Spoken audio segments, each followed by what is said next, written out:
ہمیں لیلۃ القدر میں کرنا کیا ہے. اس میں کچھ بدعتیں بھی پھیلی ہوئی ہیں, جتھے بنا کے مسجدوں میں جانا اور اجتماعی عبادتیں کرنا, یہ تمام چیزیں اسلاف سے ثابت نہیں ہیں, اور ان کو دین سمجھ کے کریں گے یہ بدعت ہو جائیں گی, سنت سے دور ہیں یہ سب چیزیں. انفرادی عبادت ہونی چاہیے. نماز کا کوئی الگ سے مخصوص طریقہ ثابت نہیں ہے لیلۃ القدر کی رات میں. جو طریقے سے عام آپ نمازیں پڑھ رہے ہیں وہی اسی طریقے سے, یہ نہیں کہ پہلی رکعت میں یہ صورت, دوسری میں یہ صورت, یہ تمام چیزیں لوگوں میں پھیلی ہوئی ہیں, یہ بدعت ہے, ان کا حقیقت سے سنت سے کوئی تعلق نہیں ہے. تلاوت کریں, دعائیں مانگیں اور تہجد کی نماز پڑھیں. جتنے نوافل اللہ آپ کو توفیق دیتا ہے, آپ جیسے عام معمول ہے نوافل پڑھنے کا اسی طرح پڑھیں, اور بہتر ہے گھر میں عبادت کریں.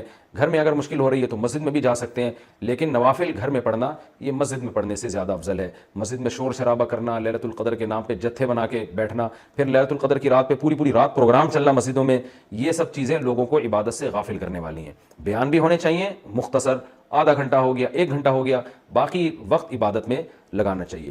دوسری بات یہ کہ اتنی کثرت سے عبادت کرنا کہ آپ کا دماغ ہی خراب ہونا شروع ہو جائے, نیند سے حالت خراب ہو جائے, تو یہ بھی ٹھیک نہیں ہے. کچھ دیر آرام بھی کرنا چاہیے تاکہ جتنی عبادت ہو وہ طبیعت میں نشاط کے ساتھ اور فریشنس کے ساتھ ہو, آپ اس میں ٹینشن میں نہ آ رہے ہوں. اور ایک اہم بات یہ بھی ہے کہ اصل عبادت گناہ چھوڑنا ہے. آپ صلی اللہ علیہ وسلم نے لیلۃ القدر میں ہمیں جو دعا سکھائی ہے اس دعا کا مفہوم بھی یہی ہے. صحیح حدیث میں دعا آتی ہے کہ لیلۃ القدر میں یہ دعا مانگو, اللہم انک عفو تحب العفو فاعف عنا, اے اللہ تو سراپا معافی ہے, معافی کو پسند کرتا ہے, ہمارے گناہوں کو معاف کر دے. تو اس سے پتہ چلتا ہے کہ لیلۃ القدر میں نبی ہمیں یہ سکھا رہے ہیں, یہ سمجھا رہے ہیں کہ گناہوں سے توبہ کرنی ہے, معافی مانگنی ہے. ظاہر ہے جس جرم سے معافی مانگی جاتی ہے تو اسی بیس پہ مانگی جاتی ہے نا کہ آئندہ آپ چھوڑنے کا عہد کر رہے ہو.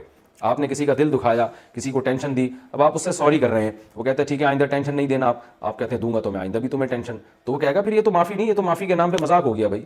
تو نبی جو ہمیں دعا سکھا رہے ہیں اس میں اصل بتا رہے ہیں کہ لیلۃ القدر کی رات میں اللہ سے دعائیں مانگ کر توبہ کرنی ہے. تو اس رات میں آپ عبادت کریں, اللہ سے دعا مانگیں, اور دعا کیا مانگیں کہ اللہ جو گناہ ہماری زندگی میں ہیں ان سے ہم توبہ کرتے ہیں اور آئندہ ہمیں ان سے بچنے کی توفیق عطا فرما. گناہ کیا ہے؟ نمازوں کا قضا کرنا, داڑھی کاٹنا, خواتین کا بے پردگی کرنا, اور سود لینا, بہنوں کی وراثت نہ دینا, اور جاندار کی جو تصویریں آج کل لوگوں نے گھروں میں ڈیکوریشن کے طور پر تصویریں لگائی ہوئی ہوتی ہیں, یہ سب ناجائز ہیں. آپ صلی اللہ علیہ وسلم نے فرمایا ان من اشد الناس عذابا یوم القیامۃ المصورون, کہ سب سے سخت ترین عذاب قیامت کے دن تصویر بنانے والے کو ہوگا.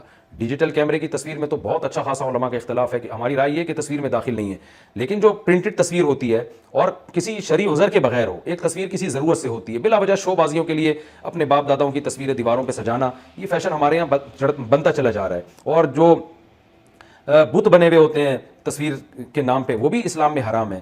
تو ان سب چیزوں سے ہمیں لیلۃ القدر میں توبہ کرنی ہے. شراب سے, زنا سے, بد نظری سے, والدین کی نافرمانی سے, رشتہ داری توڑنے سے. آپ صلی اللہ علیہ وسلم نے فرمایا جو خونی رشتوں کو توڑتا ہے وہ جنت میں داخل نہیں ہوگا.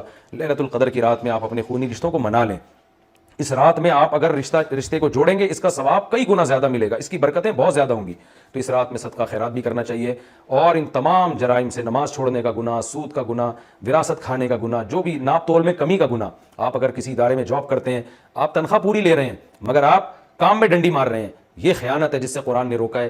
یہ بھی ایک جرم ہے, اس جرم سے بھی ہم نے اس رات میں توبہ کرنی ہے. اگر کوئی کرایہ دار مالک مکان کے گھر کو امانت کے طور پہ استعمال نہیں کرتا, یہ بھی امانت میں خیانت ہے. اور اگر مالک مکان کرایہ دار کو تنگ کرتا ہے, یا کرایہ دار مالک مکان کو ٹائم پہ کرایہ نہیں دیتا, یہ بھی جرم ہے جس کو قرآن بیان کرتا ہے امانت میں خیانت. تو جہاں بھی 2 آدمیوں کا معاملہ ہو رہا ہے اور اس میں آپ ڈنڈی مار رہے ہیں, یہ بہت بڑا جرم ہے. قرآن میں اہل جنت کی یہ صفات بیان نہیں کی گئی ہیں.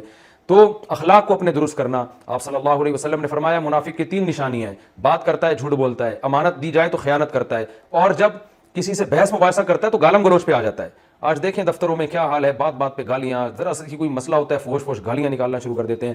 تو یہ تمام چیزیں ایسی ہیں جن سے ہمیں اس رات میں توبہ کرنی ہے. اللہ تعالیٰ سے دعا ہے کہ لیلۃ القدر کی رات اللہ ہم سب کے لیے خیر اور برکت والی بنائے, اور اس رات میں ہمیں عبادت کی توفیق عطا فرمائے, اور اس رات میں ہمیں گناہوں سے سچی توبہ کی توفیق عطا فرمائے.